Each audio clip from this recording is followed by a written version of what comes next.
Perfect. A very warm welcome to all of you to the launch of our Founder Fundamentals, hosted by YSpace and the Markham Small Business Center. I'm Alina, and I'm the Student and Community Engagement Coordinator at YSpace, and I'll be your host and moderator for tonight and for the rest of the 12 weeks of the Founder Fundamentals series. I would like to begin the session with an acknowledgement of the land. As we're meeting today on a virtual platform and not gathered in the same space, I recognize that this land acknowledgement might not be for the territory you're currently on. If this is the case, please take the responsibility to acknowledge the traditional territory you're on and the current treaty holders. As a member of the York University community, I recognize that many Indigenous nations have long-standing relationships with the territories upon which York University campuses are located that precede the establishment of York University. York University acknowledges its presence on the traditional territory of many Indigenous nations. The area known as Toronto has been caretaken by the Anishinaabe Nation, the Haudenosaunee Confederacy, and the Huron-Wendat. It is now home to many First Nation, Inuit, and Métis communities. We acknowledge the current treaty holders, the Mississaugas of the Credit First Nation. This territory is subject of the Dish with One Spoon Wampum Belt Covenant, an agreement to peaceably share and care for the Great Lakes of region. Thank you. We're extremely excited to be able to relaunch the Founder Fundamentals series to all of you. Our previous version held last fall was a huge success and attracted over 700 plus attendees who joined us from Canada and also around the world. The quality of the workshops delivered surpassed a 4.7 out of 5 ratings, and we saw so much interaction in each and every session. We hope that this series will bring you great value and use as well. The ultimate goal of the series is to provide you with the basic skills and understanding needed to kickstart your entrepreneurial career.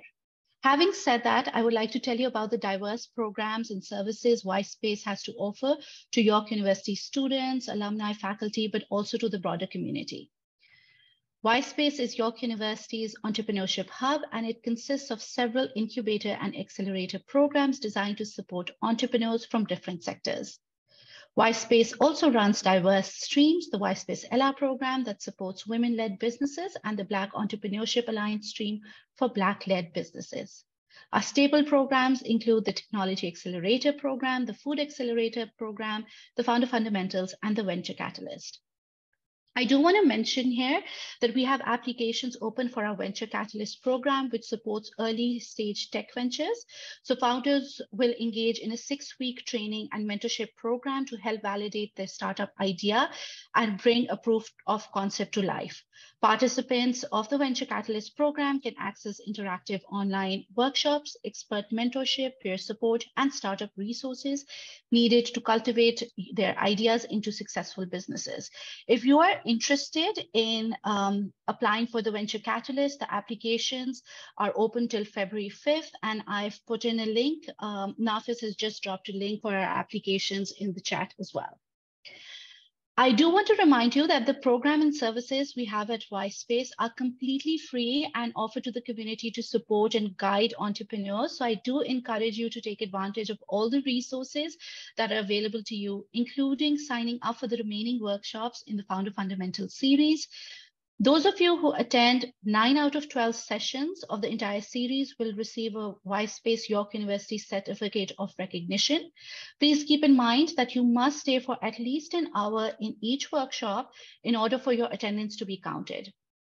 Zoom is able to provide us your login and log out time, so there's nothing for you to do at your end, except to make sure that you're signed into Zoom with your full name so I'm able to identify you. I also want to express my deep gratitude for all those working behind the scenes to make this series a possibility. I would like to thank Nafiz Ahmed, the Entrepreneurship Manager, who has helped shape up this series and source facilitators for the sessions. I would also like to extend a special gratitude to our partners, the Markham Small Business Center, for providing the support with the series. And I'd like to welcome Fatima Sadarwali from Markham Small Business on screen to say a few words. Thank you, Alina. Hi, everyone. Welcome to Founder Fundamentals. It's a pleasure to meet you all. I'm Fatima Sadriwala, a Digital Service Squad member with the City of Markham. the city is currently promoting a couple of government-funded grant opportunities for small businesses where eligible businesses can get up to $4,900. Through Digital Main Street, you can apply to these grants to begin or expand your digital transformation journey. We also have a starter company program for small businesses in the city of Markham that is for $5,000. Should you be interested in any of these, please feel free to reach out to us. My team and I would be delighted to help you all. I'll be dropping the contact information and other links for the details in the chat. We look forward to hearing from you all. And thanks again for attending this session. Thank you, Fatima. Well, we have a great evening planned for you, but before we begin the session, I'd like to go over some quick housekeeping rules. Please keep your mics muted during the session and fully utilize the chat function to ask questions, share comments. We would love to have an interactive session with you all and have dedicated time for question answers at the end. So please do leave your questions in the chat for us. Now, without further ado, I would like to introduce our esteemed speaker for tonight's session, Enrique Soesa. From founding and running his own business in the music industry to acquisitions and client management roles, Enrique has a wide variety of experiences to draw from. He has worked with startups and media organizations for nearly 2 decades, and he is now with Futurepreneur in the role of a business development manager, where he works to support new entrepreneurs during their key foundational stage to help them launch successfully. Enrique, thank you so much for being here with us today, and I welcome you to begin the session. Thank you, Alina, Navis, and Fatima.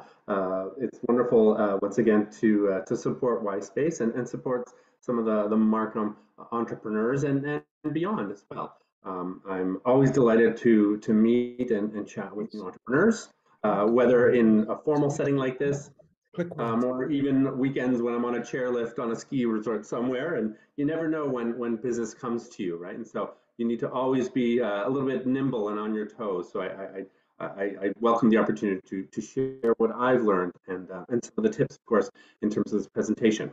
So without further ado, I do want to go into business planning tips.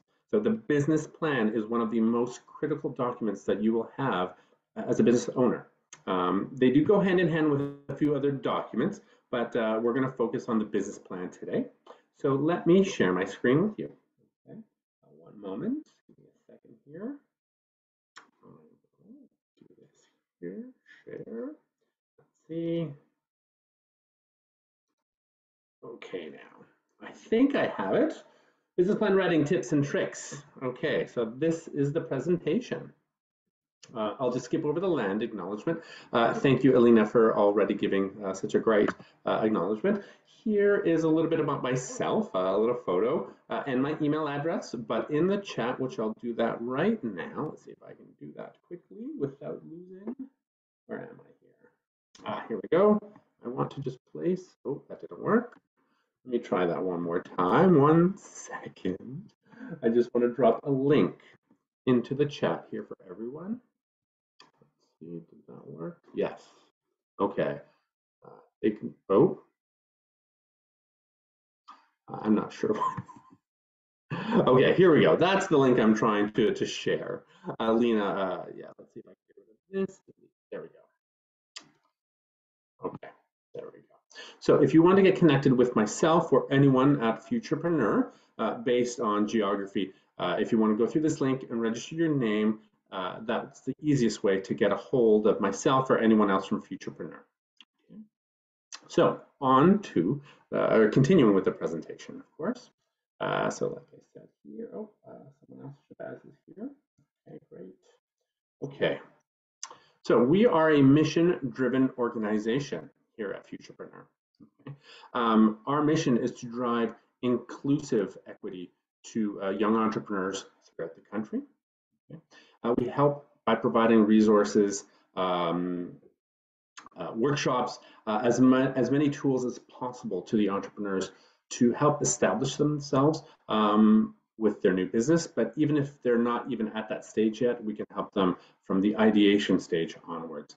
We are mission driven and our values really stand for the way we operate. Our impacts. Here's a little bit about ourselves and our accomplishments. We've been able to support over 16,500 entrepreneurs over the course of our organization. We're very proud of the fact as well that 44% of the businesses that we have supported have been women-led. Our organization itself is led by a female CEO, so I'm proud to be a part of an organization that values diversity and inclusion. 17% of the businesses that we have supported have been led by Black founders, and 5% of the businesses that we support have been led by Indigenous business leaders as well. So I think those are the ones that really stand out to me in terms of who we support as well. And finally, of course, we've supported financially with over $186 million over the course of 26 years. So again, we're really proud of the fact that we are right in the trenches with the entrepreneurs. Okay, on to the business plan. So what is the purpose of a business plan? Well, first, it serves as a roadmap to build your business. It also is a reference document for yourself and for others, whether it's bankers or investors, maybe it's friends and family as they're looking to support you as well. So the business plan needs to be a document, a master document of sorts, but one that you will always shape for the person that you are providing it to. So again, what is the purpose of your business plan? Is it to seek financing? Or is it just to give yourself that roadmap for your activities that you're planning? Right? Additionally, I always recommend keeping in mind working with a 5-year business plan, as that allows for short, mid, and long-term planning, and also kind of to keep you within your safe guardrails as you go out and engage in those activities. Okay? So keep that in mind. Who is it for? Okay, next section. These are the major sections or components of your business plan. They all start with an executive summary, then the company profile, market research, again, sales and marketing, operations and financials. 6 main sections. Okay? And in the next few slides, again, the purpose of this presentation is to give you the best tools possible to write your business plan.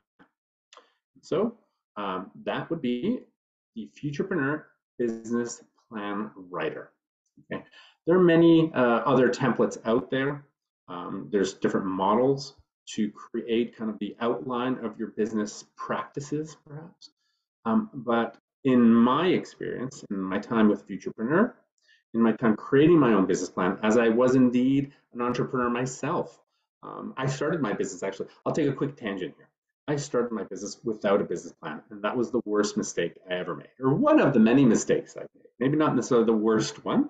I've made many mistakes, and perhaps as an entrepreneur, you'll learn that you'll make mistakes as well. And it wasn't until I found my mentor and we really got down to brass tacks about investment and other things as well, and in terms of the future and how we're going to scale up, the business plan became the first document that we had to go back and revisit to really put down some facts about how we got here and also where we wanted to go. Right? And so when you use our business plan writer, we've made it really simple. Okay, so when you access, and perhaps that's where I'll share now another link to the Futurepreneur website. So when you are on the Futurepreneur website, if my internet would work today, or perhaps be a little bit quicker, I'll share that afterwards. I don't want to delay, but I'll get back to that. But the business plan writer, again, once you log in, will demonstrate to you all these subsections here that you see. And as soon as you click on one, it opens up, okay? And from there, you will see all the information that you need to fill in, okay? Starting with just your name, your origin, your history of the business, okay? So next slide here. As you can see, again, when you click on the founder profile here, you get these options. Start informing the writer here, the tool of your history. Okay? And again, I want to demonstrate for you very clearly, these are the subsections here that open up. When you click on company profile, there are many other sections to go through in detail. Okay? So that's what I want you to see here. So business overview, that's the very first one that opens up. Tell us about your business name and tell us about the option or the options in front of you. Are you at the idea stage or are you planning to launch? Are you expanding your business or is it an acquisition? Okay, so each one of those will have different details that you need to inscribe in your plan and to inform the reader, right? And so an acquisition needs different information about the business than one that you're starting from scratch, okay? And to help you along the way, please note there's a lot of tips here. All these little green boxes are filled with tiny bits of information for you to click on and explore, okay? So again, describe the company and what it's all about. If you're not sure, click on the little tips here, okay? And examples, okay?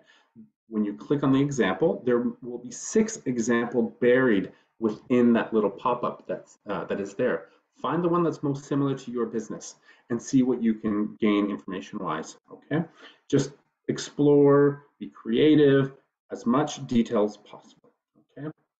So again, the business plan writer is a step-by-step process that we have. It's quite literally fill in the blanks here, okay?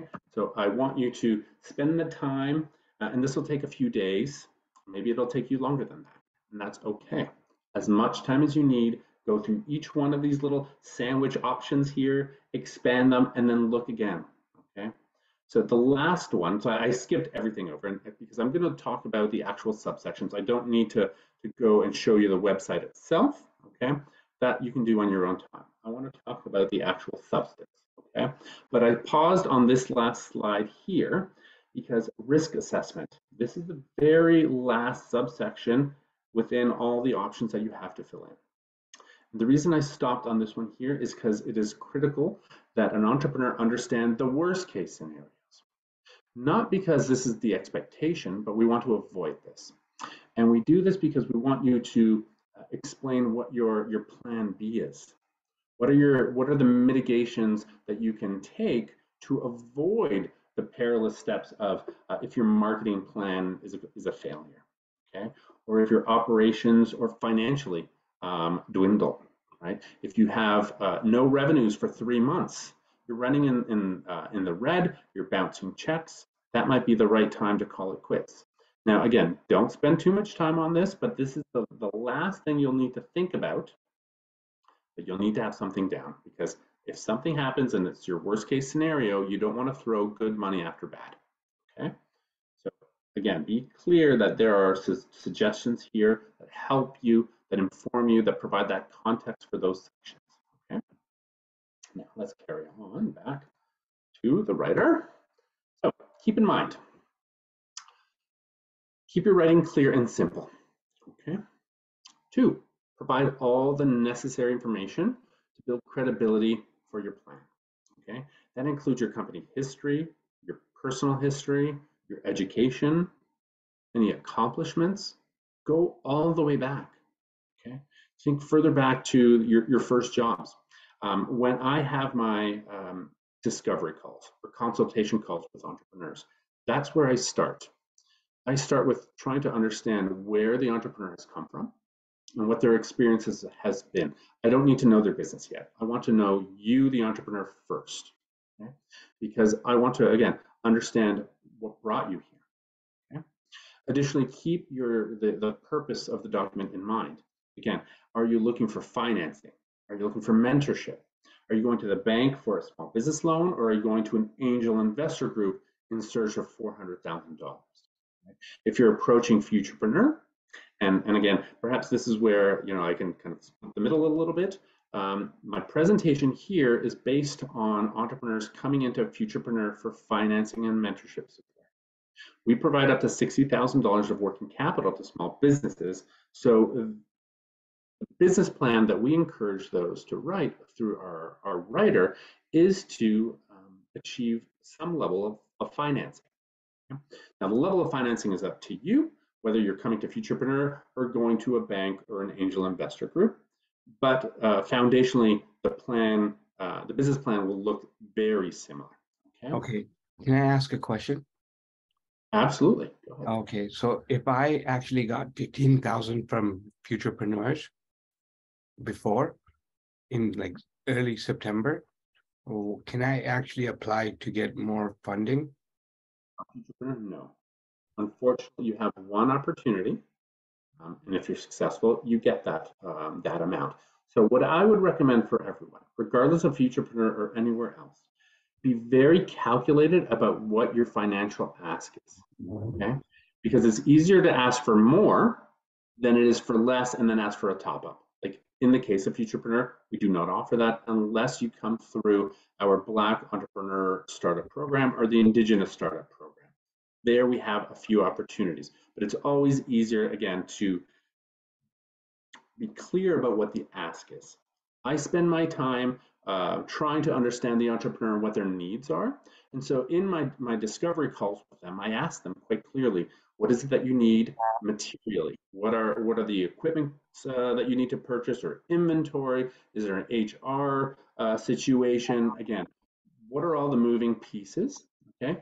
And then what is the shopping? What's the shopping list look like? What's the price at the end of the day? The bottom line. How much do you need to accomplish all that? Okay. And so I don't want people to be too conservative because that's not realistic. Nor do I want them to be liberal. I do have a question. Sure, Jacinta, go ahead. Yeah. So this grant, is it strictly like for business you're starting up, or is it possible to apply for a grant where a few businesses getting together and create a festival to market? I'll talk about the eligibility a little bit later, because Okay. then we're getting into kind of the profile of businesses or activities, and we can spend all day on that because we have a 70-page document that outlines that, and it can be complicated. I'll save that for afterwards, but just remind me, okay, at the end. So actually, I'll be leaving early. So is there a way I can contact you then? Absolutely. The link I provided in the chat, Okay. how we can help, the Ontario link, that's the best way, okay? So Okay. that will connect you to myself or whoever represents you in the territory. Okay, thank you. Okay, so let's get back to the plan. Keep your audience in mind. Again, who are you asking? Who is the ask to, right? And in this case, it may be Futurepreneur. Great, it's for financing. Okay, let's now jump into the subsections. So if you recall, I showed 6 main components of the business plan. The first one is the summary, the executive summaries. We're skipping that. That's not what we're going to do first. We're going to do that last because, again, just like when you're writing a novel, the summary of the novel comes at the end after you've written the novel. You can't have a summary until you write your novel. So in this case, the business plan is your novel. Write that first, then you can do your summaries when you've completed it. Okay. So really, the company profile is the first thing that you should spend time on. Okay.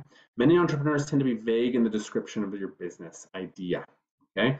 So one of the other anecdotes I have is that I always like to ask the entrepreneur to explain what it is they do. Is it a product or service? But explain it in one sentence. That is your challenge. Try to explain what it is your business does in one sentence. Okay. So again, but be as specific as you can as you start describing further and further. Okay. So here, one example would be if you're creating an online clothing store, right? Whether it's on Amazon or just a Shopify store, okay? Be specific. Okay? It's not just an online retailer. You are for example, you're working within a specific niche. You're in women's athletic wear. Okay, so that tells me right away it's an apparel company and it's targeted to a niche audience, right? That could describe Lululemon, right? For example, if you're now not a product, if you're a service, okay? Oh, sorry, getting ahead of myself there. Sorry about that. If you're a service, let's say an IT consulting business, then state the niche of the industry that you're working with. Perhaps it's network security. Okay, so focus on your main offering. Next, if you're, keep doing that. If you're, let's see, if you're opening up a retail store or a restaurant, specify what type it is, right? A restaurant could be a Thai restaurant, an Italian restaurant, pizza shop, right? A used bookstore. And then also describe the area. Where's the location? Okay. You have a specific location in mind. It might be an intersection or the downtown core, or are you still, again, developing your spot? It might be a downtown Toronto, but you don't have that spot yet. You don't have a lease yet. Okay. Secondly, product and service listing. Okay, list the products or services that you're providing. Okay, what are they getting from you? Is it just a selection of shirts and jeans and shoes? Or do you have a laundry list of the services? Again, in the IT consulting, by the hour, by the day, how are you charging and what are you charging for? Okay. In terms of details, you don't necessarily have to be super detailed here, and I'll explain, I'll give you an example. If you're opening up a convenience store, you don't need to list every single item that you're offering in your convenience store, right? You have 1,000 SKUs. No one wants to see all the chocolate bars listed. So categorize here, okay? Here's where you can be generalized. So think of categories, okay? So again, let's go back to the clothing focus for your top 3 sellers. It's pants, suits, and accessories, right? It could be tops, bottoms, and accessories, right? You don't have to break each shirt down into the numbers that you have available, okay? Same thing with IT consulting, okay, right? So again, hourly rate could be a minimum project amount or the retainer fee, okay? Be clear about that. Next, value proposition. What does that mean? So a value proposition is, what is the key benefit, okay, to your product or service? Okay, keep the benefit short. A long list of benefits kind of dilutes your offering. Right? This is the healthiest Thai restaurant, right? It could be vegan food that tastes, for example, if you have a meat alternative, vegan and meat alternatives that taste like the real thing. Okay, so that's the benefit. It's not just the food that you're providing. Oh, what did I do? Oh, I think I lost something here. Apologies. Okay, where did I go? Okay. There we are. So again, be detailed and specific about what you're offering, product or service-wise as well.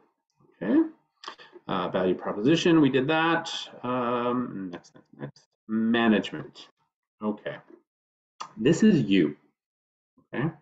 And so, again, detail in the section what experience, formal or informal, you've achieved. Discuss your contacts. Okay. Any credibility you have in this field, you need to describe. Okay. So here's again where when I have my discovery calls with the entrepreneurs and I ask them, what did you do before you started this idea? What are all the other work experiences and roles you've had?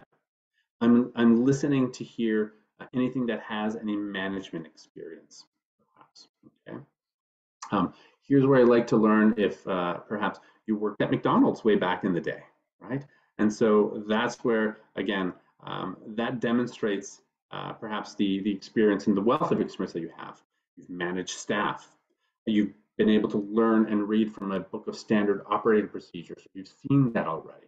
Okay. Again, that's going to help inform you and your business as well, right? So if you explain that to the reader in terms of your education, your industry experience, again, no matter what it is, or even your life experience, perhaps you've traveled and you were in many different cultures and you've seen how they are offering a different product or service or an experience, perhaps. So again, that informs the reader that you have a wealth of experience that is formal, informal, and based on perhaps on your contacts as well, you have strong credibility in this area, in this industry.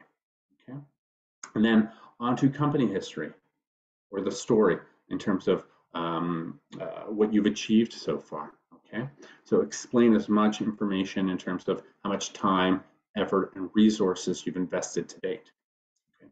Include any money that you've already spent on this, or any marketing that you've done.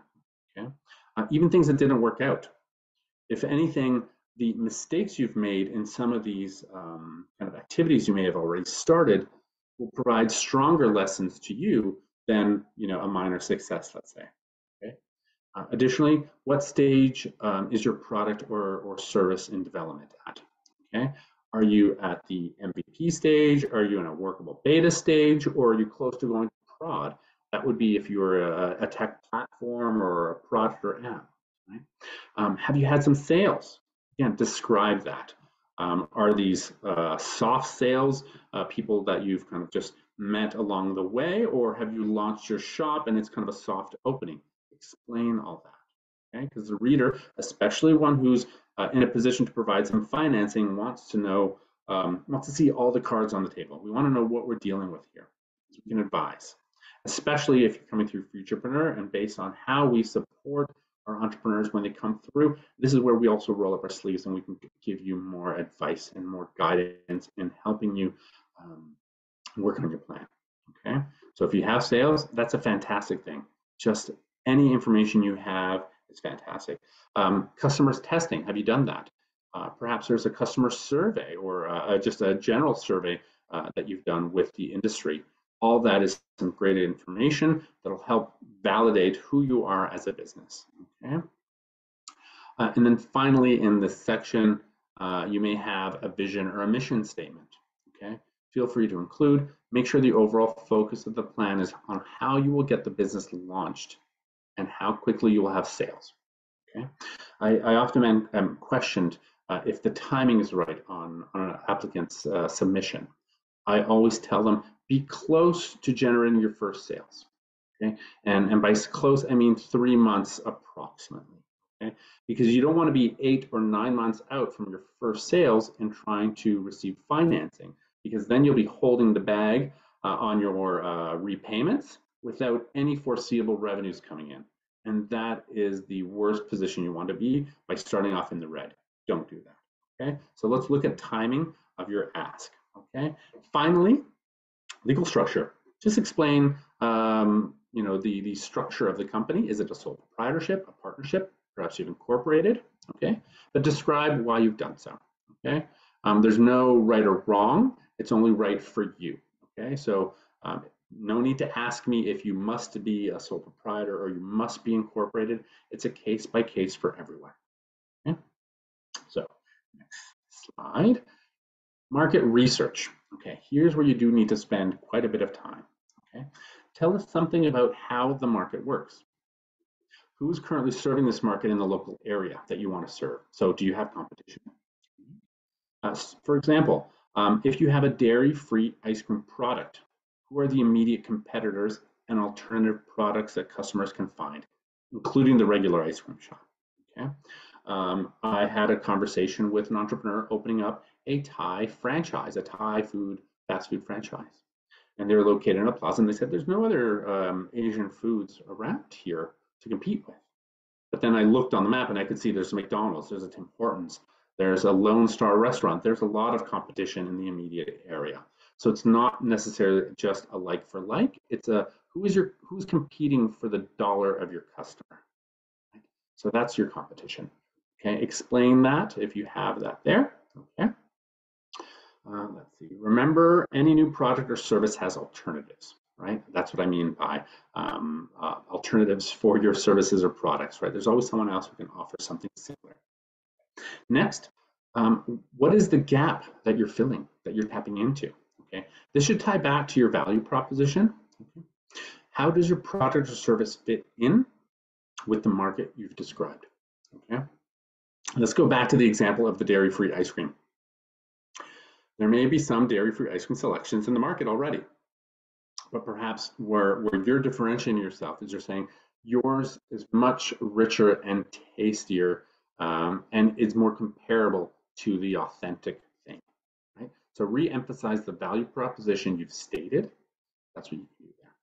Okay? And where are we now? That was best practices. The gap and then best practices. Now we're going on to local market. Okay.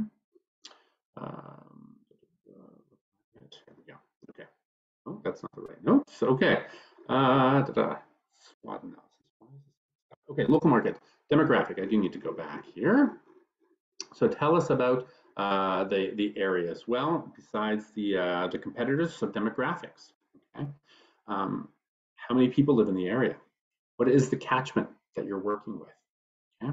Describe the geographic area, perhaps. Is it a town or is it the region? Okay? Or is it just a neighborhood? Right? You might want to think local here. I stress think local. You shouldn't even say you might. You should think local. Even if you're an e-commerce seller, for example, I've seen quite a trend with fulfillment by Amazon shops. And the entrepreneurs tell us, I'll be selling across Canada. I'm on Amazon.ca. Or some have said, I'm on Amazon.ca and Amazon.com. And I've got product going to the US and Canada. So my market is North America. In fact, I tell them that's not true. Okay? Think local. Amazon, Shopify, all the tech platforms have a ton of metrics and analytics available to you as a user, as a customer. You're their customer. You're selling products on their platform. You're their customer. Now, drill into those analytics. Okay, what does that data tell you? Where is the customer?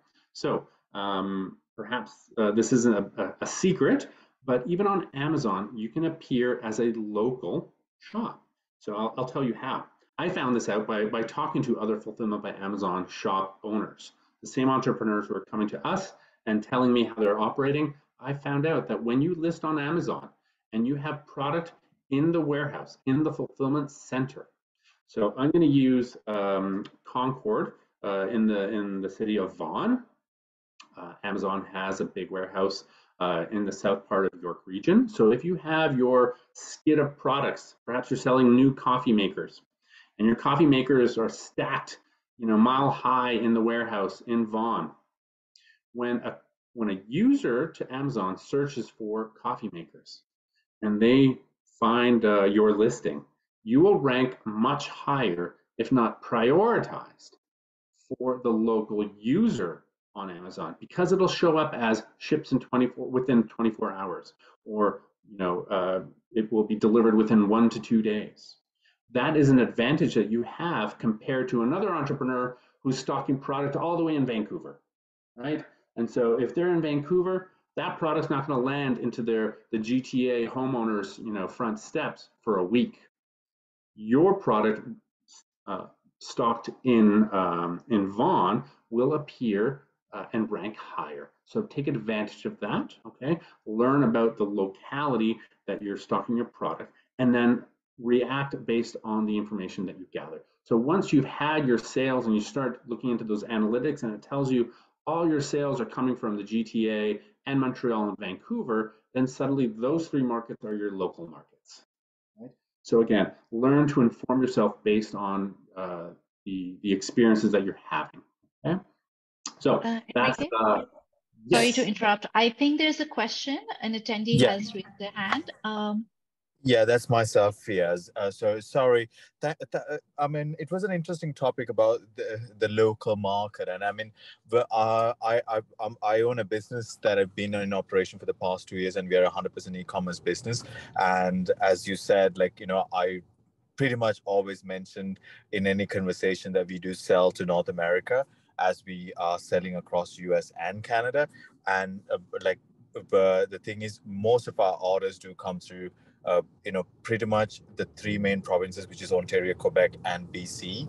And so are you saying that in that case that I cannot claim that that my clientele is, across Canada, and I have to specify that it only does come through these 3 areas? Because the thing is, we use Google PPC as a source of advertising, and which of course gives you the capability of advertising across, pretty much entire world, and where that enables your client to be able to find you and purchase products, where the algorithm of Amazon, I do not sell on Amazon, so I cannot speak for Amazon, but so that does allow you to still find your products in that specific local market because you are advertising in that market. So am I still able to claim that on the business?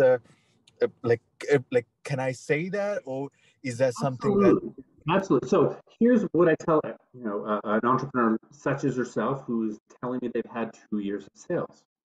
That means we can almost ignore the assumptions part of where your market is. You already now know where your market is. You just told me it's prioritized in 3 different provinces, right? And so that's what I'm looking for you to detail, since you have that already launched experience. If you haven't launched, that's where you will want to focus first with that baby step of only looking at perhaps Ontario or only, Vancouver or wherever you are in the world. Okay, so start hyper local and then go from there. Given again that you've already had 2 years of underneath your belt, you're 2 steps ahead. So now you can then retarget those areas. So that's what I would recommend in your situation is take that data that you've collected and then have that data inform your next steps. So if this, then that. Okay, so think about how you're looking to connect to another dot in the future going forward. Does that help?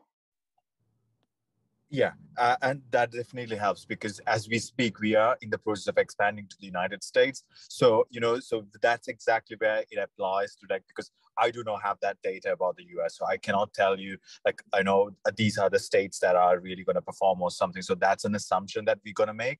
But in the case of Canada, I think you're spot on. Like I've got, the 2 years of sales history under the belt, which would enable us to code that and, clearly give clear examples of where the sales are coming from. So yeah, now it does make total sense. And you can even use that Canadian success in terms of you've seen how when you launched that you started having sales congregating in 3 territories, specific regions. And so that you can make an assumption based on that may be similar in the US, right? Again, an assumption. And you'll be testing that assumption when you launch in the US. And then however you test, that will then inform you how accurate you were, and then how you will react again on the next cycle of activities, right? And so I'll get into my where I'm going with that in the next slide, but let me just wrap this one up here, if that's okay. Okay, so we're still with market research, right? And we've discussed the local market, the demographics, and the geographic key attributes. And so the next section is competitor analysis. And what we recommend is to run a SWOT analysis. So I hope everyone knows what a SWOT analysis is. If not, please take notes and do a little research. But what a SWOT analysis is really quickly stands for strengths, weaknesses, opportunities, and threats. Okay, so here in the SWOT analysis section of your market research, you need to run a SWOT analysis, one on yourself, on your own business. Okay, first and foremost, you. Next, it's also an analysis that you must do on your competition. Okay, I recommend at least 3 to, if not 5 competitors. Okay, and then run that analysis on them. So what are their strengths? What do you observe? What do you see as their weakness? Okay, but don't look at any kind of personal judgments. Okay, we're not looking to say that, oh, they're not as good as me because of this or that, but just be objective. Okay, opportunities. What is this company doing that your company can do better or differently? Okay, so look at the opportunities there. It doesn't mean that you'll necessarily do them. It just means that you could. Okay, and then threats. What can this company change about themselves to make it more difficult for you? Okay, doesn't mean they will do them. Okay, another way to look at this is what threat do they have? Okay, and this is also the opportunity.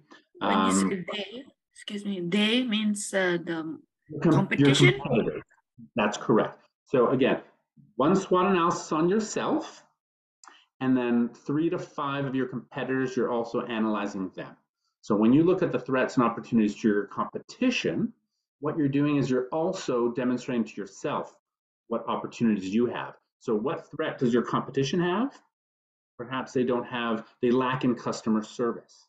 So perhaps that's your opportunity. Provide 24-hour customer service, right? Whether it's by a bot or whatnot. So again, that's just an example. What are the threats to your competition that you can take advantage of? That's what we want you to think, okay? So we did that, the SWOT analysis. And then next, target market. Here's where we're drilling down a little bit more into the local market, not just the area, but now who is your best customer? Okay, that's what we want to know. These are the people who are going to be paying for your products or services. Be very specific. Okay? I I see often, again, this goes back to my customer is everyone in the country, right? It's not anyone who wants to buy my product or service. That's not a good example, okay? So this is important, okay? Also, make a decision as to whether you are B2C or B2B. Are you selling to a consumer or are you selling to other companies, okay? Direct selling or online, okay? Again, be very clear. You're not going to do everything. If you're selling to a consumer, B2C, here, again, demographics are important. Provide a range, okay? Perhaps, again, this is women between 28 and 38, right? Going back to our women's athletic wear shop, right? We mentioned that earlier on. So again, 28 to 38 is the age bracket for women, and they make between, let's say, $70,000 to $125,000. They're a young professional women, and they have a lifestyle. There's certain values that are attributable to them. So again, drill deep into what drives them. What's important to them? Is travel, adventure important to them, perhaps? Also behavior. When are they buying these products, right? Are they buying in early fall or late spring? Again, maybe you're a running shoe, a very specific running shoe. They're probably shopping early spring before they start their outdoor running training, let's say, okay? Enrique, there's a question. Yes. When you say be very specific about your customer, what if you have a service that actually can be geared to both male and female, but somehow there's a tendency for female that takes advantage of your service? So your best customer is female. The female. You just said that right now. You said, but more females, then it's more females, okay, right? So okay. Yes, all your customer base can be unisex or a wider range. But here, when you're talking about your target market, we're trying to now create an avatar. You're trying to picture a specific customer. The best customer is your repeat customer. It's your customer who's going to spend the most amount of money in your store. I helped my wife open a children's boutique a number of years ago. Children's clothing, right? Now, it was a little bit more mid to upscale. It wasn't your generic fast fashion. It was a little bit more upscale and different brands than you'd find in the mall. And her best customers were moms, of course, right? And they fit a certain demographic. More of them were stay-at-home moms. They had more time to go window shopping and explore. She saw her best customers as that returning customer who's spending hundreds of dollars a week in her shop. Not the one time a month customer, but the who spends the most amount of time. And then that's who you're targeting. That's how you're going to be creating messaging, because that's who you want in the store. You will still get spillover into the other customers that you envision, but you're trying to at least message to the number one customer, because that customer is bringing you return sales. Okay. Now, if you're in a B2B scenario, okay, if you're the companies that you're targeting are other IT companies, okay, or you're the IT company and you're targeting enterprise, okay, maybe it's enterprise that's above 4 million or 5 million in sales a year, or perhaps you're targeting small to medium-sized businesses. Right? Perhaps they have other sales or employees. And that's, again, the category or how you classify them, rather, right? They may be over $250,000 in sales and less than 4 million in sales, right? Or the number of employees. I'm targeting companies that have 2 to 10 employees providing accounting services because they don't have a VP of finance. They're too small. They only have a bookkeeper. I'm a professional bookkeeper, but I also can help with X, Y, and Z, right? And so, again, who's your best customer? Understand who they are, right? Also, when it comes to business to business, B2B, think of who the decision maker is from that company. So it could be the purchasing manager, or is it the VP of finance, right? And so understand who you have to convince in order to get that sale, okay? So that will help you. Okay, so again, describe your demographics for your B2C based on lifestyle and behavior and scope. On B2B, again, industry type, size of business or employees, the decision maker, and again, the scope. Where are these businesses? Okay. Next slide. There we go. Marketing and sales. Okay, so I did mention I was going to really drill into a few things here, but let's start off first with, again, pricing. Be clear on your pricing. What are the prices that you're going to charge on average? Okay, it doesn't have to be set in stone for life. Again, what are you starting off with, and what's your rationale? Okay, also include what your competitors will be charging. Okay, and list those company names. So if you're McDonald's, Wendy's, Burger King, Hardee's, they have similar pricing, right? When you go for a combo here, it's probably the same price over there as well. Okay. Now, next, marketing and sales activities. Okay. Here's where I spend a lot of time with all types of entrepreneurs. The key here is to have an action plan, okay, to generate sales quickly. So we always recommend including or starting with strategies. Start with the strategies. How are you going to reach customers? What types of activities are you planning? Okay, marketing activities. Okay, and explain the results you hope to see. You do need to create some assumptions here. And also be very specific. Okay? I don't want to see anything like social media strategies, right? Because social media isn't a thing. Facebook is a thing. Instagram is a thing. Social media is just the overall idea of how we are now communicating, engaging, and following other users in the digital space. So again, be specific. I will be deploying an Instagram campaign, or I believe another participant earlier had mentioned a Google PPC campaign. Those are specific, okay? Additionally, for each marketing activity, state the details. What will you be doing? How often? How much will it cost, or how much time is needed on the activity, right? On a monthly basis, especially, okay? What can you expect? Here's the sales assumption. What can you expect in terms of interest or sales from that activity, okay? You might have organic leads that are coming in that you're converting into sales, but when you have a marketing activity, i.e. a new back to school campaign for the children's clothing boutique, well then that's running in July and August. And what are your assumptions there? When this happens, I hope to see an extra 100 more inquiries, and out of those extra 100 inquiries, I'll see 10 more sales. So that's going to create a little bump in sales. Again, activity equals 100 inquiries, 10 sales, something to that effect. Okay. So one example I have here, if Facebook is one of your marketing activities, then what will you be posting? Given that you have a company Facebook page, right? How much time will it take to create these posts and this copy? How many likes do you wish to get? And how many of those will be then translate into purchases, right? So you have to have a funnel. You're having an activity that reaches a big, wide audience. And then as you bring them on the journey to your shop, what does it end up resulting in at the end of the day for you? Okay, because again, we want to see sales, right? We want to see that you're being productive and profitable, right? So again, there's a lot of energy involved here, and we want to see sales being translated as a result. So the critical piece is, again, breaking it down. What is the marketing activity? What is the action being taken? How often are you doing it? What is the cost and time associated? And then what is the outcome, interest or sales? Okay?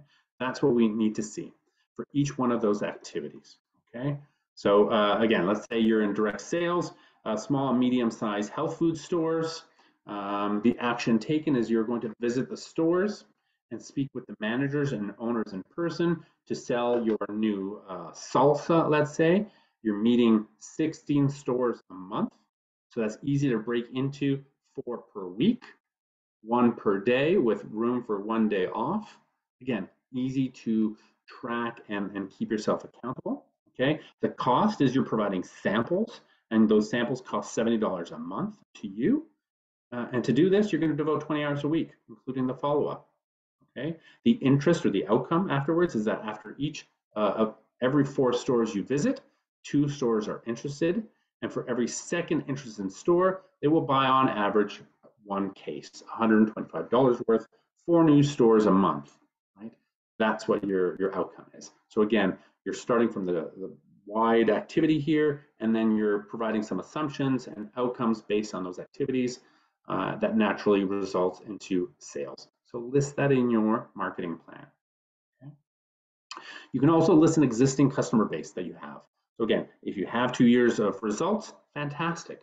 Explain, again, in the case of retail, the amount of walking traffic that you have, perhaps, or it's the amount of traffic that you're seeing to your website, given that you are seeing activity in Toronto, Vancouver, Montreal, or Edmonton, whatever the case is, for the US.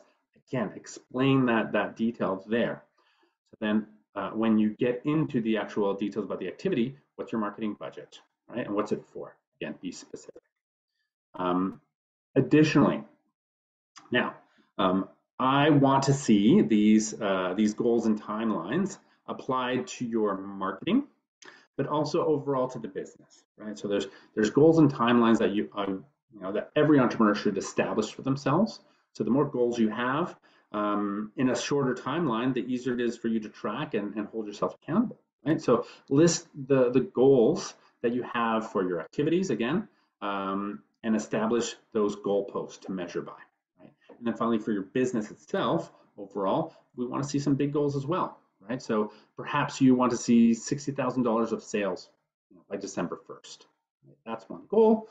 Launch the website, by November 15th, okay? Because you want to have brand awareness, but the brand awareness is not the goal, okay? It's the 1,000 likes or followers to your Instagram channel. That's brand awareness and establishing a goal, right? So you want to be very specific in how you establish those goals and the timelines that they're running on, okay? So on to the sales forecast.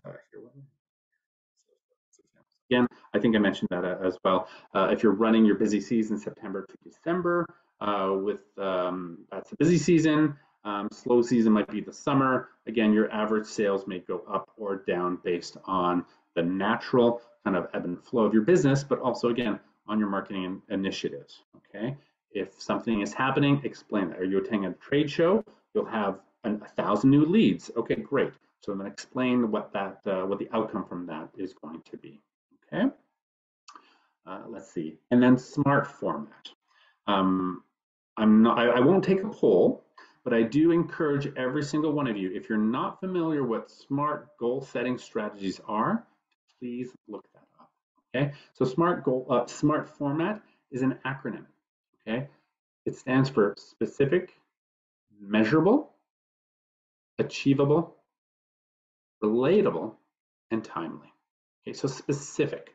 So going back to the marketing activities or the goals and timelines for your business itself, again, what is the specific action being taken? Okay, explain that. Is it measurable? Okay, and this is why we say establish some goals for yourself or utilize some data here, right? And so if your goal is to deliver 1,000 brochures to customers, right? 1,000 brochures is that specific activity, right? It's very specific. 1,000 brochures. Well, what type of brochure is it? Color, black and white. What's the size? 4x6, 2x4? Is it a business card or is it a full color flyer? Okay. Who's printing it, right? Where are you getting the creative assets to develop that ad? Who's putting that ad together? Do you know a graphic designer or are you doing it yourself, right? And so if you can adhere to that SMART goal setting strategy for your marketing and sales activities, and then you'll be able to apply that to the bigger goals that you have for your business as well. Okay, so I think that's the best thing that you can do for yourself is look to apply goal setting strategies. Okay, now what's next here? I think that's it for that slide. I'm going to go on to operations. Okay, operations. It's key here. Location details, if applicable. So perhaps you're opening up that cafe. We need to know where's the cafe located. Again, downtown Toronto, downtown Barrie. Is it a e-commerce shop? Again, it's available on Amazon.com or .ca or through Shopify. Here's my link, available to all users globally. Okay, but again, don't be afraid to specify a little bit more that you'll be focused on a certain subsection. Okay. Or again, location is the scope as well. of where you're operating. Okay. Next, outline any other operational insurance issues or regulations that you need to adhere to. Do you have any legal concerns? Are you offering contracts because of these are our service level agreements, perhaps for your IT consulting? You know, have you developed those contracts yet? Are there government regulations? For example, if you're opening and operating a daycare, you must go through your municipality to understand where you're allowed to operate.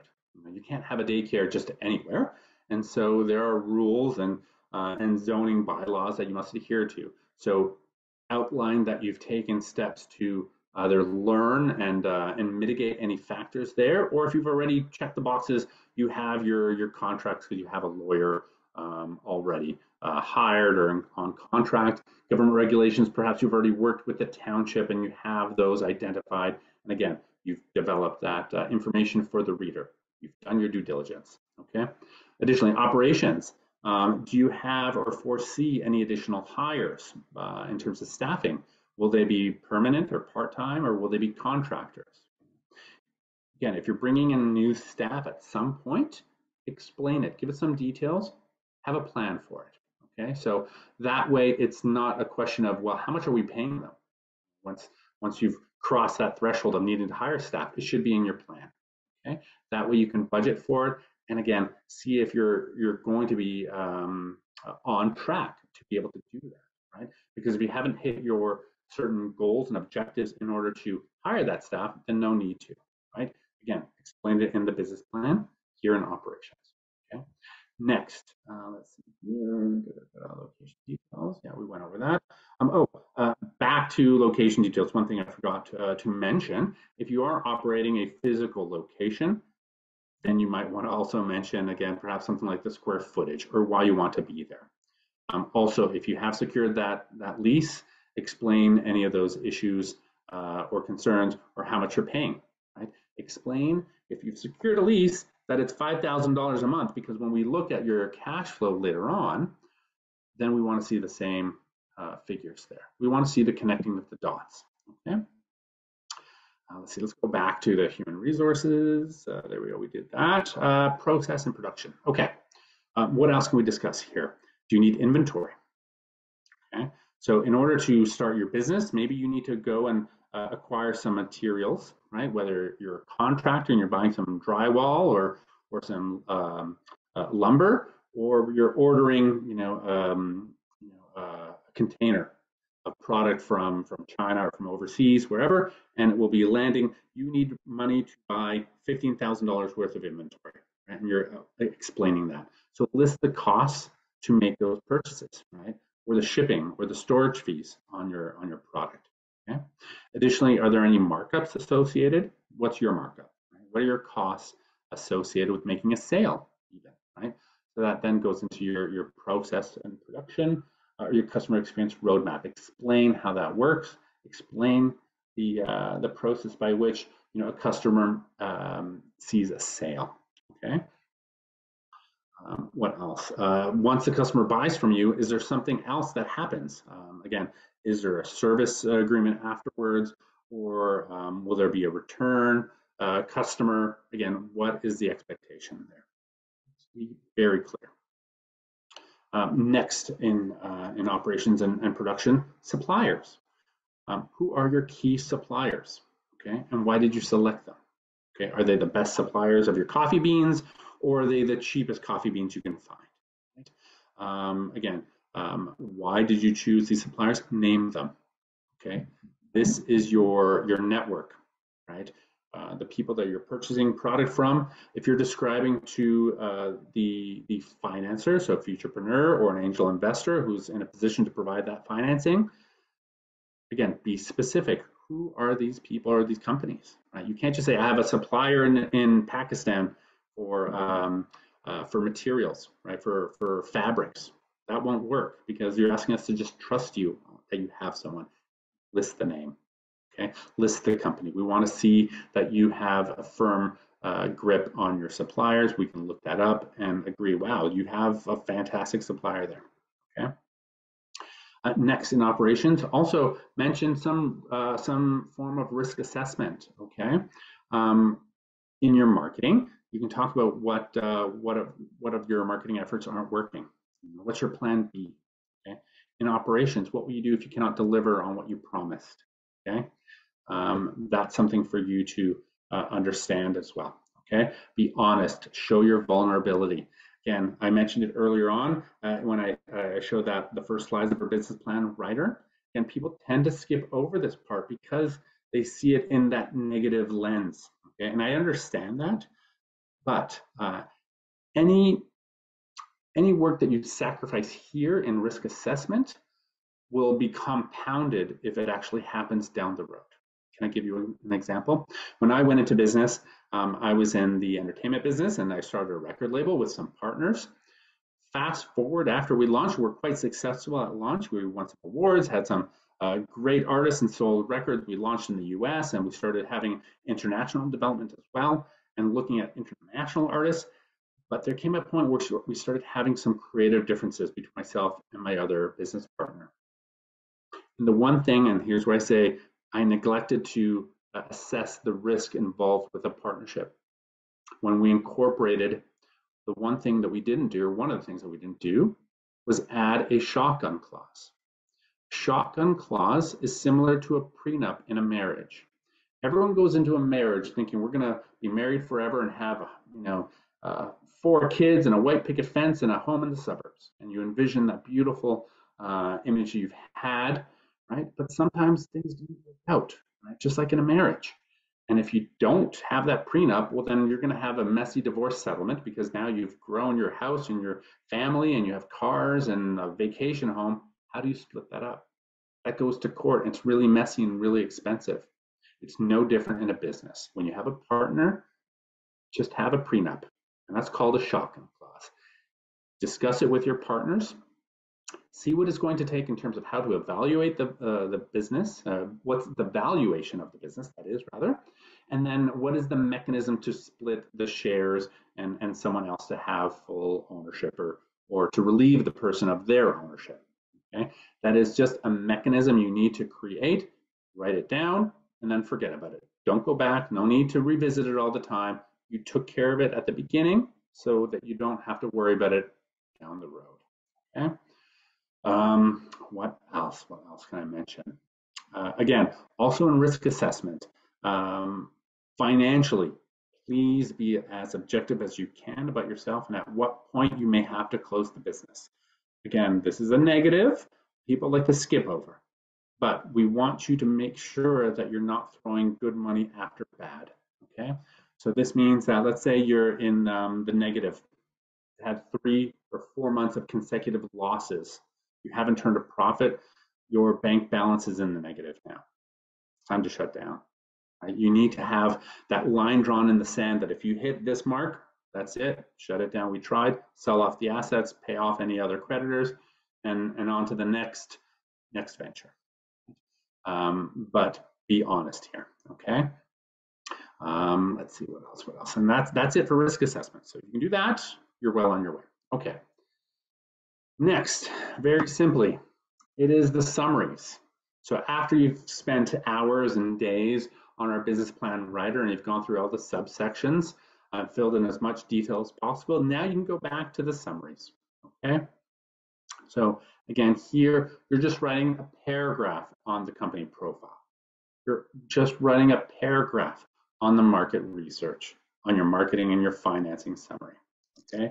Again, sorry, was there a question? No, I think somebody unmuted themselves. Yeah, no, that's fine. That's okay. Okay, so again, here, those are just your summaries, right?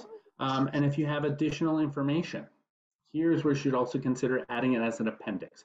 You have photos for your products, right? You have floor plans, okay? Perhaps there's a detailed survey, not just the results in the summary, but the full details. Perhaps you have 5 pages worth. Add it as an appendix, okay? So again, that's where this comes in. You're writing your executive summaries here, right?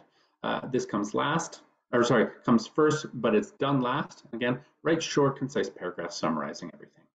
Okay, it acts as a teaser also. Okay, so it's like the trailer, right? The quick summary that's engaging and quickly touches on the high level facts, right?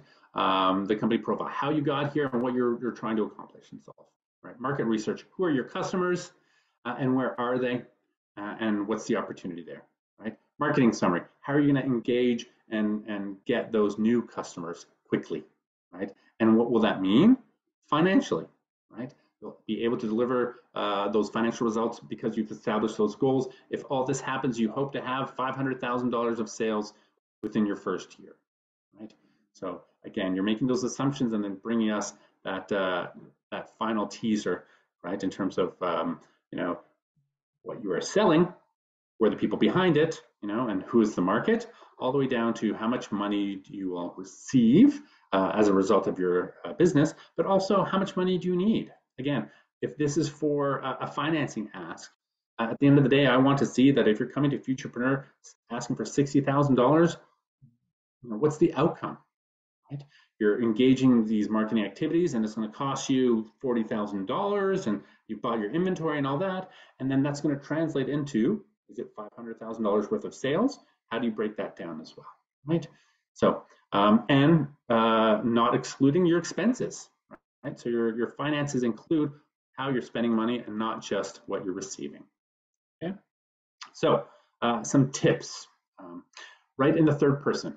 Don't use the word I will, say the company will, ABC company, okay? It's third person. You are not the company, right? You are the founder of the company. Then also focus on how the business idea will work, not why, okay? Keep your writing concise and to the point, okay? Avoid jargon, okay? So top 10 tips, and I go through these as these are not just the tips, but also where I see, again, the entrepreneurs that I work with stumble a little bit on a regular basis, regardless of background. Whether or not they went to Ivy or Harvard Business School, or they've just been working for 10 years, gathering experience, right on the ground floor. Right? And so, number one, put your business plan together. When you're putting your business plan together, more detail is best. Okay. Again, the SWOT analysis. Run one on yourself as well as on your competition. I say 3 to 5 at least. Okay. Identify your target market. That'll help you understand who your best customer is and how to develop strategies to reach them. Again, you're trying to focus on one person. They're the ones who are coming into your store or clicking on the shopping cart most often. Again, what drives them to your store, okay, or to your products? Number 4, your marketing plan should include 3 to 5 strategies and a clear and detailed implementation plan. Here's my recommendation to all of you. Get a calendar, an old school cat calendar, puppies of the year. I don't care what it is, okay? That physical calendar, I want you to highlight the weeks or days that you're running your campaigns, your activities.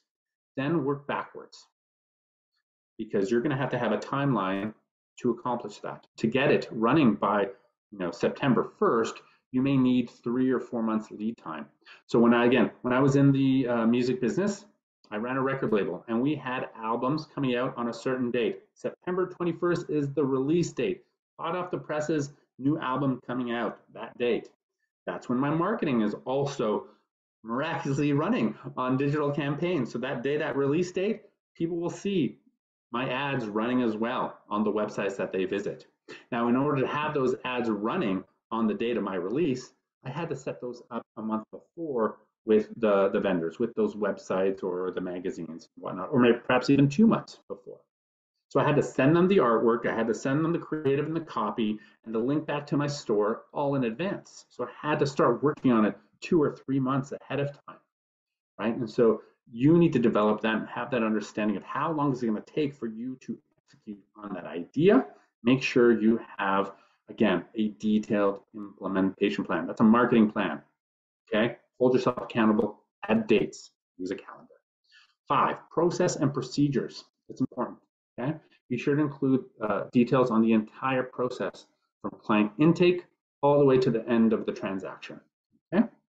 6, a risk analysis must be conducted for marketing, operations, and financial perspectives. Okay, I think we talked about that. Again, it can be scary to think about the negatives, but again, as long as you've thought about it once, and you know, again, if that happens, it happens, then this, then that. Okay. Sales assumptions. Number 7, this section should include all assumptions that a reader should know to understand your cash flow. Okay. So when I'm asking someone to explain why there's seasonality in their business, I'm going to look at that cash flow as well and see, okay, well, maybe December and January are slow periods because, again, you can't go to the beach, and so their Bikini Village franchise won't be selling as much during those periods, but they'll still have some good vacation or sales, right? So explain that. Okay. Next, your sales forecast should be realistic and detailed in the business plan. Okay, meaning don't be too conservative and don't be too liberal. Okay, be realistic. Okay. And next, your cumulative cash flow should always be in the positive. If it's in the negative, you're out of money. You're in the red and you're bouncing your checks. So you're done at that point. So it can never be in the negative. Keep that in the positive. Net cash flow for 1 month is okay to run the negative. Just means you had a bad month. Okay. Oh, I didn't move my slide over. I am so sorry. I'm reading my notes. There we go. 6, 7, 8, 9, 10. Those are the ones there. If anyone wants to let me know if I've missed the slide, please let me know. Okay, and number 10, business plans are living, breathing documents. Okay, they must be updated on a regular basis. Okay, because again, you're looking at your plan and your marketing activities, let's say, and you're seeing the results of those activities. How does it inform you for the next campaign? Update the plan. Explain that last quarter we tried this campaign and we saw an oversubscription to our services. It really worked. That's going to inform you to double down on that. Go back and do it again even more aggressively. Or rather, perhaps you did not have the outcome that you expected, okay, and you need to adjust. And so that should inform you, change your plan. Okay? Don't be afraid to change it. Okay, business plan and cash flow. I'm just going to briefly go over this because I know that the cash flow sections and finances have not been discussed yet, or perhaps you haven't worked on that, and that's okay. But again, your business plan and cash flow are 2 documents that paint the same picture, but with different colors. That's all. Your business plan is explained in word form. Your cash flow is your business explained just in terms of the finances, but they still will reflect the same information, the same activities. So in your business profile, in your business plan, you're going to include your startup costs. That's going to lead into your cash flow, right? Your company history. There you'll explain your past purchases. Again, that past purchase and those details will go into your cash flow, right? Sales and marketing. So again, those activities, how you're going to engage your customers, how you're going to bring them into the store, those cost money. So that needs to go into your cash flow as well, right? Operations. Maybe you have some staff. That costs money. Make sure that's in your cash flow, right? Process and production, same thing. Are there costs associated with creating your product, right? If you have a factory, right, for the widgets that you're creating, you have overhead, right? You have your lights, you have your hydro. Again, you have your staffing, right? Human resources, that's your staffing, right? So that needs to also be reflected in your cash flow. Any legal issues? What are your concerns there? Perhaps you have a lawyer on retainer. I did when I was in the music business. I had a lawyer on retainer. We paid him, I believe, at the start was only $1,000 a month. It was very modest, but he was creating contracts for us for our artists. I need to make sure that's reflected in my cash flow. Okay. Finally, insurance and regulations, right? If you have to go and secure insurance just to launch your business, right? Or those regulations, what fees are you having to pay to launch your daycare, right? Include those in your startup costs. We'll need to see all of that. Okay, so that's for the most part the meat and potatoes of the business plan. Again, I encourage you all to utilize our business plan writer tool. on our website, okay? Step by step, it'll be very easy for you to at least start putting things down on paper, or digitally that is, and then expanding from there, okay? So I'll run you through our startup programs because I wanna make sure that if you are looking for financing and understand the role that Futurepreneur plays with entrepreneurs, it is to provide that financing piece, but as well as a lot of mentoring, guidance, and support as they're developing your business plans and looking to launch. Or if you've already launched, we can still support you as well. There are certain ways, again, if you're a full-time business and you've launched, are you within your first year? Okay, are you a part-time business? We can certainly keep helping you as well. So I'll mention that we have 4 main programs. They include our core startup program, our Indigenous and Black entrepreneur startup program, and our side hustle program. Okay, our core program provides financing and mentorship and the resource to help launch your business. It says up to 15 to 20 hours of pre-launch support, but no one's keeping track. No one audits the amount of support that you're receiving, so you can disregard that. We do provide up to $60,000 of working capital for your business, okay? We partner with the BDC here in Canada, the Business Development Bank, and that's how we can provide up to $60,000. So that is a 2-in-1 loan because some of the financing comes from Futurepreneur and then the balance comes from the BDC, but it's all administrated and managed by Futurepreneur. In our side hustle program, so that is our part-time business launch, we can provide up to $15,000 there, okay? All our programs are also combined with 2 years of mentoring. So anyone who comes through for a loan, whether it's $5,000 or $60,000 for their startup, they're also provided 2 years of mentoring, and that's for free. There's no cost associated with the mentoring, okay? There's a lot of resources and events that we hold. So there's, we have online tutorials, we have virtual workshops that we also do through Zoom. But again, we have lots of sample business plans. So a lot of tools for you. But again, the business plan writer, that's the #1 resource, okay? And lastly, again, there's lots of mentoring, networking available as well. When you participate here, we want you to learn how to speak freely and share your story, okay? As an entrepreneur, you can't be shy, okay? So I was quite a shy person, but when I put my entrepreneur kind of hat on, I guess, or when I'm talking with other entrepreneurs, suddenly I break out of my shell and I'm looking to connect people and learn from them in terms of how they got here, what difficulties they're having, and how I can help and who else can help them. You know, it's a different mentality that you have. We want you to develop that by working here with us as well. Okay. So next, eligibility. So this is who is eligible for the Futurepreneur loan financing and the mentoring. Are you between the ages of 18 to 39? That is, we used to be called the Canadian Youth Business Federation. We are Futurepreneur now, but still we work with younger entrepreneurs 18 to 39. Okay, you must be a Canadian citizen or permanent resident as well. If you happen to be a student in university or you're in your final year of studies, okay, that's another main component because we want to see that you're able to commit to your business. Okay. Additionally, are you past the R&D stage? Okay, we can't support an MVP product. We want you to be at the very least in a workable beta, close to prod, because we want to make sure that you're close to making and generating sales. That's the key reason there. Additionally, if you're looking for full-time, or rather the highest amount of financing, the $60,000, we are hoping that you'll be within your first year of full-time business. If you've already launched and have had 2 or 3 years of success, then you're beyond startup phase already. Okay.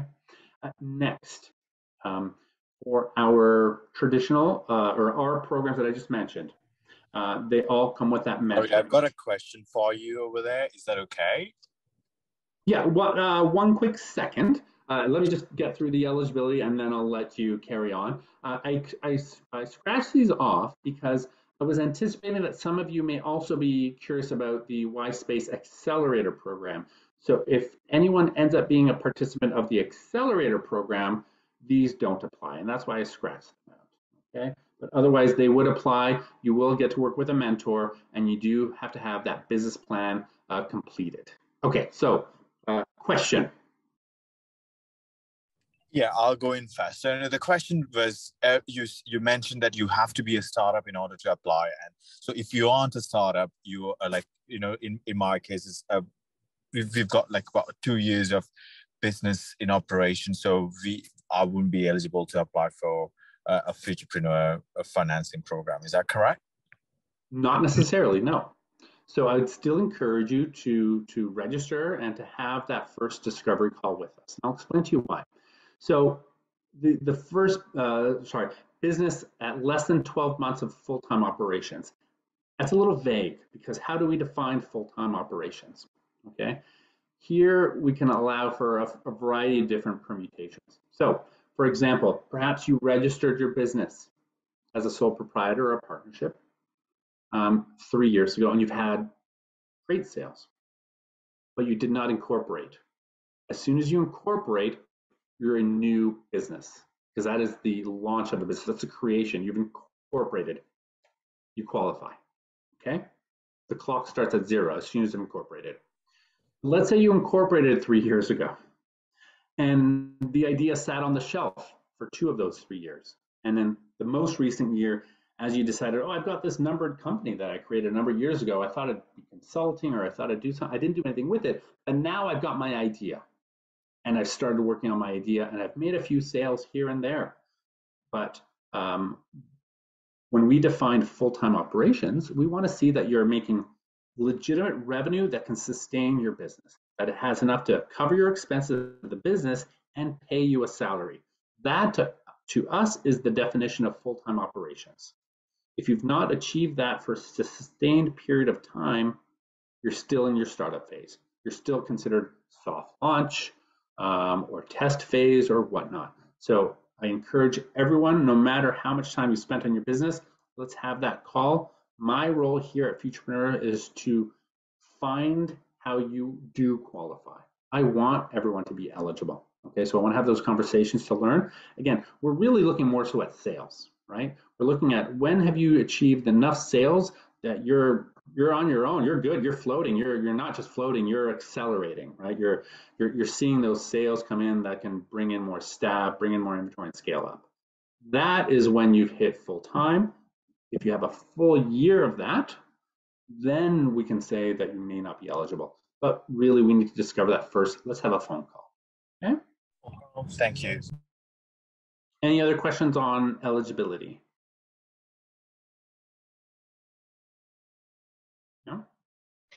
There's one in the chat. What if one partner is 44 and one is 37 years old? Great question. We see that often. Now, the way we want to support the entrepreneurs and the type of loan these are non-collateral, unsecured loans, and they're personally guaranteed by the young entrepreneur. So in the scenario that's just described, is there's 2 founders. One is outside the age of eligibility and one is within. The one within the age eligibility criteria, they must have control of the company. In order to have control of the company, you must have 51% share in your company or collectively. So I'm going to take that same example and I'm going to expand on it. There are now 3 entrepreneurs in the venture. The overage entrepreneur, who's, I think you said 45, he controls 33.3%. The other 2 each also have 33.3%, but collectively those 2 have 66%. They're both age eligible. That business qualifies. It is the age eligible applicants who are on the loan file. Okay, someone who's 45, if they own less than controlling share, they will be listed as an interested party.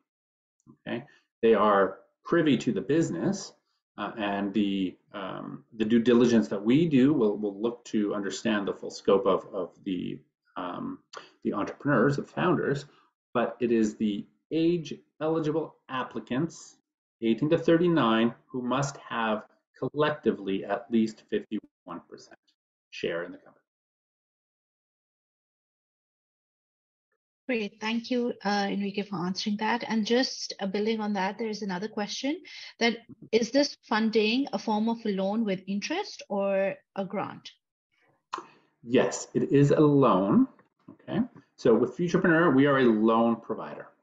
Okay, and we provide a loan of $20,000, and then the BDC provides the loan of 40, and that's how we get to the 60.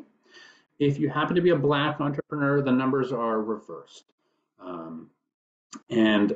The criteria is the same, okay, so the same process, but the reasoning for this is that we had a request from one of our funders, the Royal Bank of Canada, looking to address the needs of Black entrepreneurs directly and looking at how we can move more equity into their hands.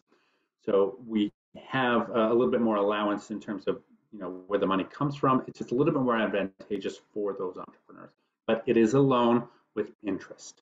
The interest on our loans, if you wish to know today, it is prime plus 3% on the Futurepreneur portion of the loan.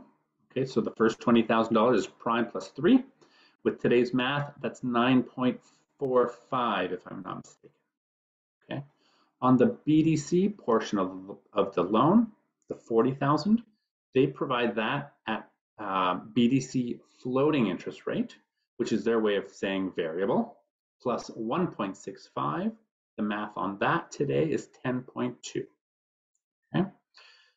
Additionally, if I can go into the loan terms a little bit more too, is that, as I said, this is an unsecured loan that's personally guaranteed.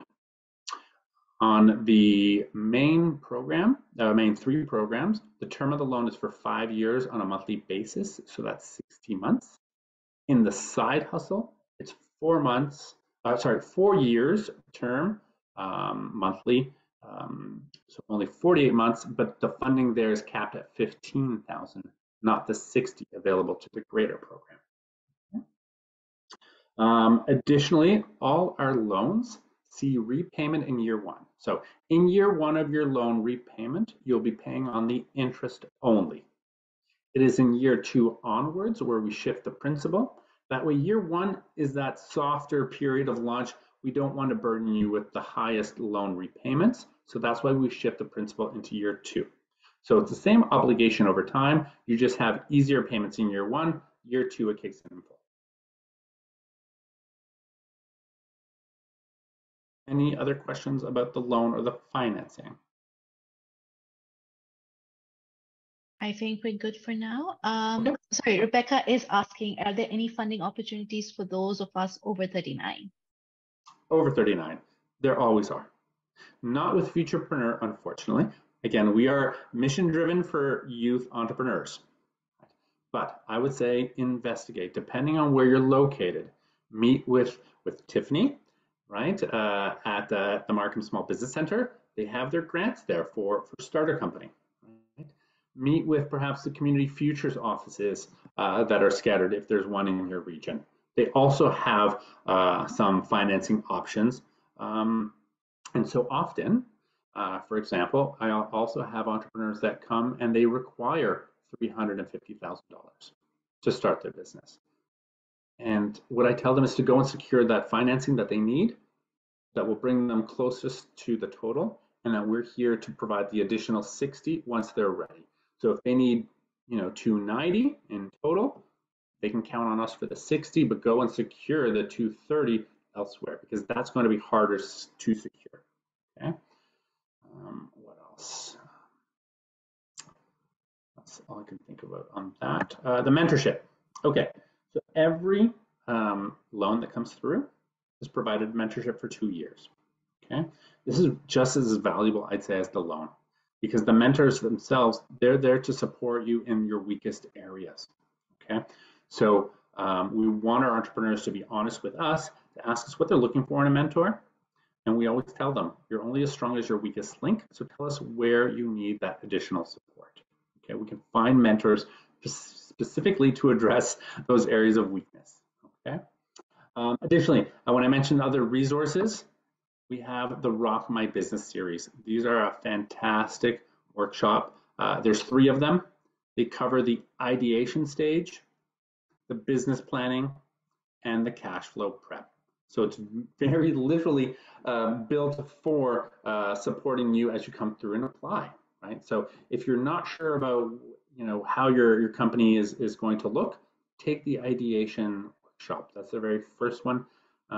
Before you talk about your pricing or your marketing, we want to understand what your value proposition, what's your promise to the customer, right? What are you selling? Not just the product, but what is the outcome that you're selling, right? Have a good understanding of that first.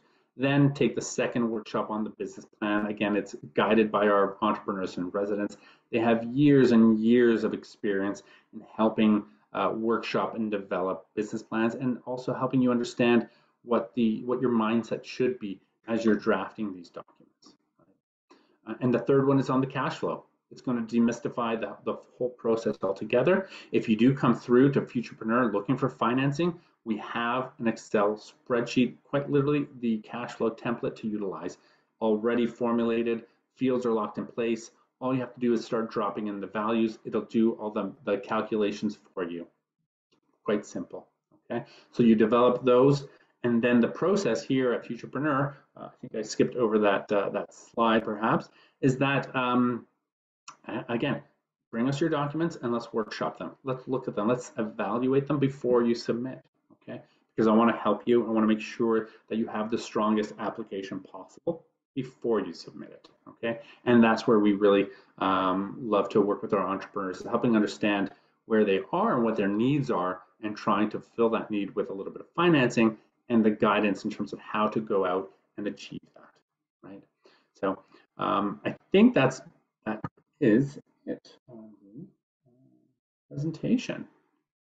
Great, So, thank you, Enrique. I think we can open the floor for questions.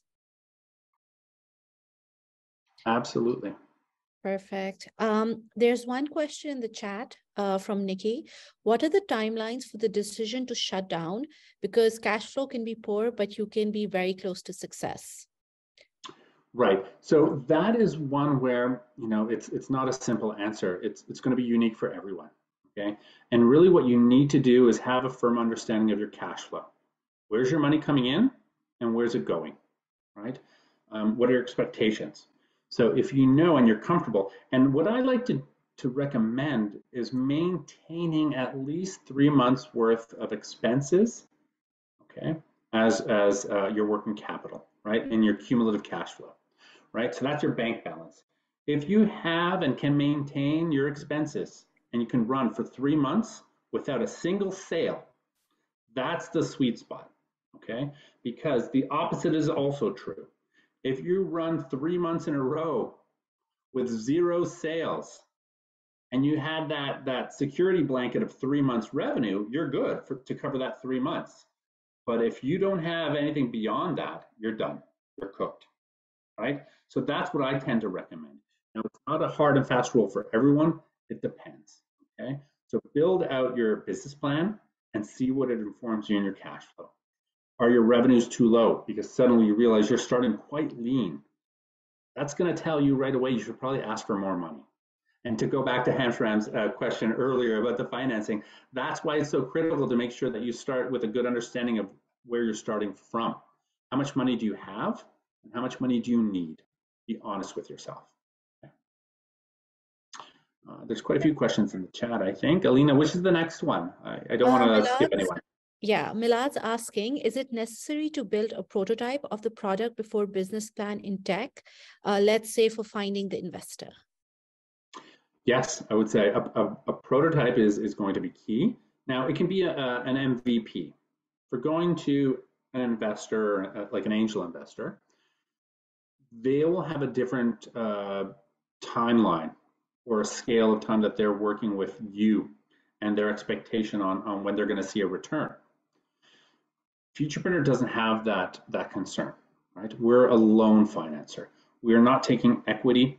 I'm not waiting for the company to turn X number of profit before I cash out.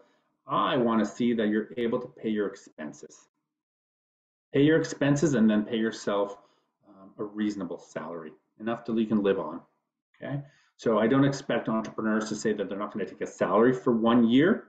because they want to be more profitable. But then I'll look at their profit and say, well, why aren't you taking some money? It's your business. You need to put food on your table and pay your bills, right? So I want everyone to be as realistic as possible.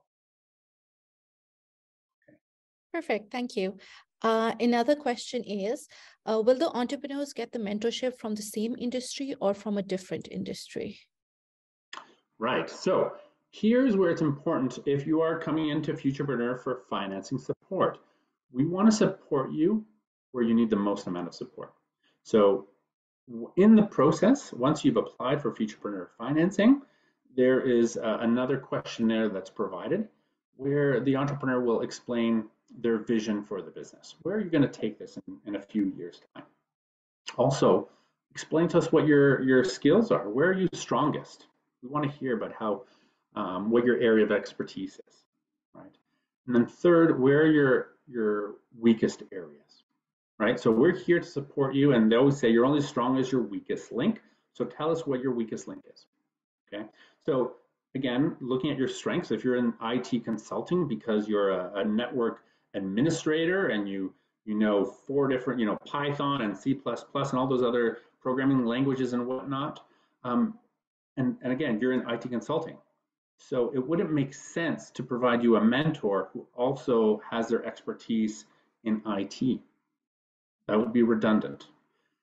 That's why we ask that you explain to us what your biggest need is in terms of support, because that's where we want to support you. So if you tell us that you lack that marketing finesse, or you've always been uncomfortable with the figures and you want someone to always kind of look over your shoulder and help you out a little bit more on the financing side. So that's where we're going to look to match a mentor to you. We don't pick mentors randomly, we match them. Okay, so there's that process that happens after you've applied, and it only happens if you've been awarded the loan. Every successful loan gets a mentor, but that's it. Mentors, loans together. Perfect. Hamsharan is asking, when can I approach Futurepreneur for funding again if I got 15K from Futurepreneur in September of last year? When it's been paid off.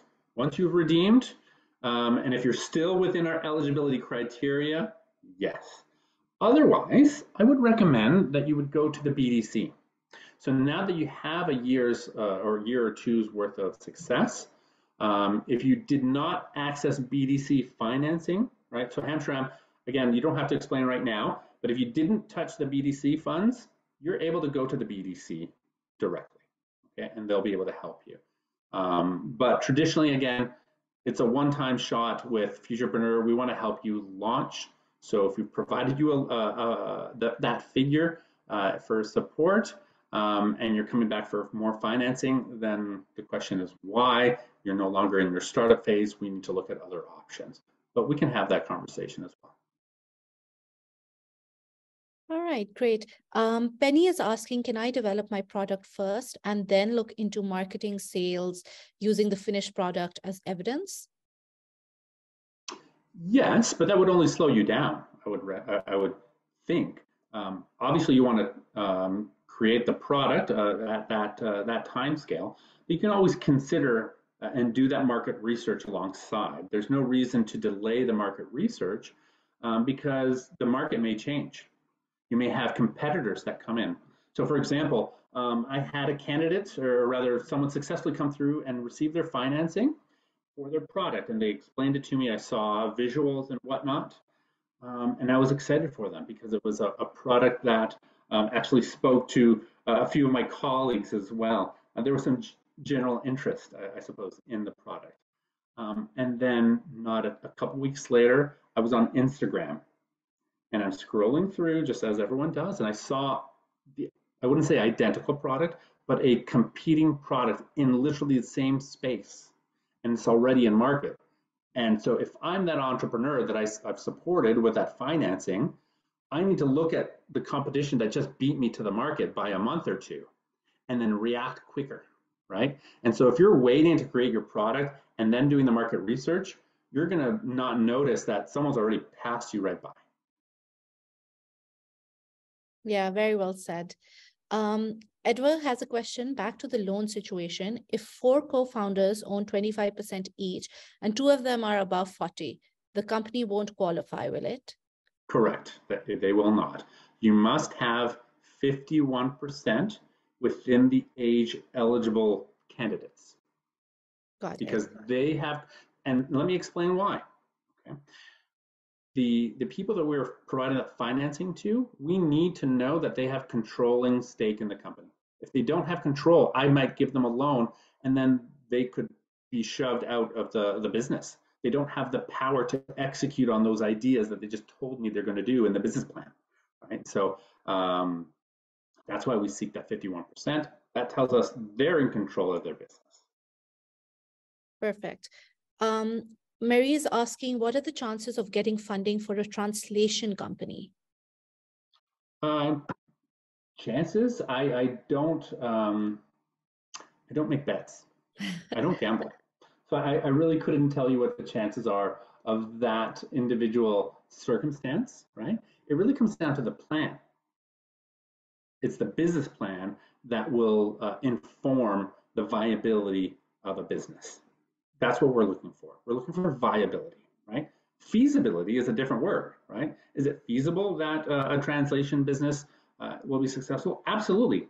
They exist, right? I know translators, and I have actually, I think I had a call with someone in a translation business recently.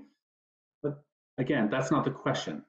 Is the business viable, right? So that's what we're looking for, and we're going to determine that by the business plan and the cash flow that's presented. It is the market research you've done, right?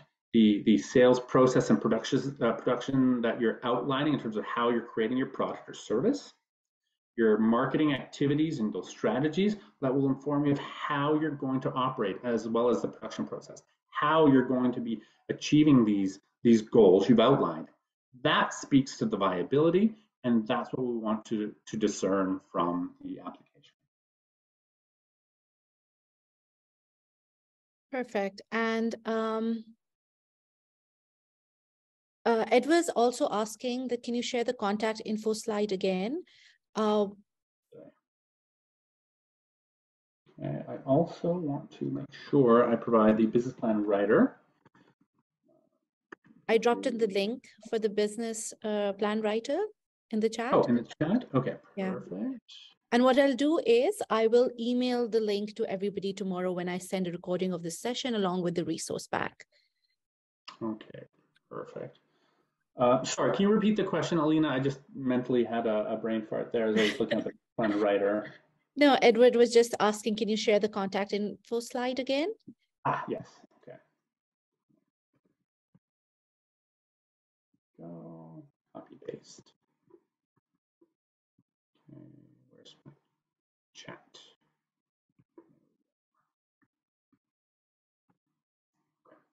So yes, I encourage everyone to click on this link that I just shared in the chat. That'll register you as a client, basically, as someone who is inquiring about information. That is not the business plan writer. The business plan writer is a standalone page where, again, you can take your time. It's not linked to the application. It's not shared with the application. If you write using the business plan writer tool, once you're completed, you need to output into Word. There's a button that'll basically tell you to download it, and it will bring it to your computer desktop and your downloads. It'll be a Word document, be simplified with a table of contents and everything. It'll all be out there, and you can continue to modify it even further. Perfect. And Slav is asking, what are the minimum requirements to get access to the business plan writer? No requirements. An email address and a working desktop computer or laptop on a computer. It is not mobile friendly, so I do not encourage anyone to try to write a business plan using their phone or their tablet. Yeah, so everyone has access to the business plan writer. There's no gatekeeping of it whatsoever. Simply go on, use your email address, click log in. It'll send an email to you to say create a password, and that's it, and you'll have access. Perfect. I also, on the business plan writer, one other suggestion: utilize a Google Sheet in a second window in parallel. Okay, that way you can use that Google Sheet to write your copy, your information. What I find is that Google is great at auto-saving.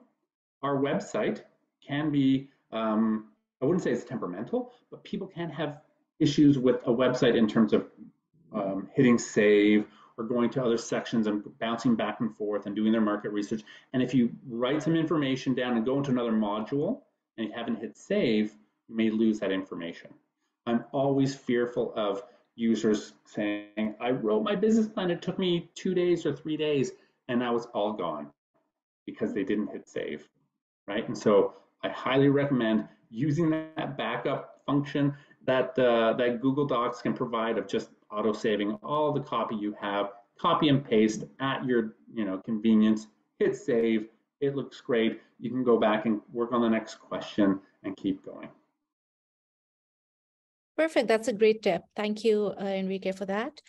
And I believe we're all caught up with all the questions in the chat. If there are any other questions, now's your time. Please ask. All right, Enrique, seems like we're all done with the question answer session. Thank you so much for a wonderful presentation. The information you shared is extremely valuable, and I'm sure our attendees found great benefits in it. So thank you so much. Before we sign off today, I just want to very quickly share our upcoming events and programs. Can you guys see my screen? Perfect. So next week, we have another great session planned for you on market research and validation. Enrique did specify the importance of this. And this session will basically provide you an understanding of the various methods of market research to get feedback of your target market that will help you build a community of potential buyers. So that's next week, Tuesday, you can register for it. And like I said earlier, the applications for Venture Catalyst are also open. If you have a business idea related to tech, the program will provide mentorship and guidance to bring it to an MVP stage. And applications are open till 5th February. I'm also going to drop the link to our application in the chat box. I've also in the chat shared a link to a survey for this session. So please do share your feedback with us. All right, and with this, we come to an end to our session. Enrique, once again, on behalf of Y-Space and the Markham Small Business Center, thank you so much for sharing all your insights and your resources with us. I really, really appreciate all the time and effort you put into this presentation, so thank you. Thank you, Alina, and thank you, Fatima, for supporting as well.